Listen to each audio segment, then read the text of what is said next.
哦，加根呀，加样等于是了吧？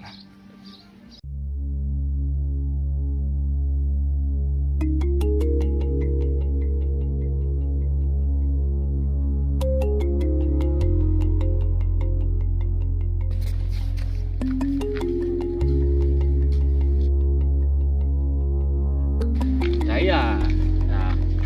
我们那边呢，面累တောင်ပေါ့နော်။တော့ဒါ面累တောင်ရဲ့အောက်ခြေမှာဆိုလို့ရှိရင်面累ကန်ကြီးပဲရှိဒီကန်ကြီးမှာဆိုလို့ရှိရင်ဒီကြာရွယ်ကြီးတွေကလူတယောက်စာလို့ရှိရပေါ့။အကြီးကြီးတွေရွယ်ကြီးတွေ။အဲ့လိုကန်ကြီးထဲမှာဓာတ်ပုံရရင်တော့ဒါအရင်နှားတယ်နေရာကြီးပေါ့နော်။ကိုလောတဲ့ကတော့ကြာရွယ်တွေကတိတိလေးပဲရှိရောတယ်။တော်တော်ကျယ်ဗျ။ view ကလည်းအရင်မှတောင်ကြီး။ရောက်မှဆိုဒီ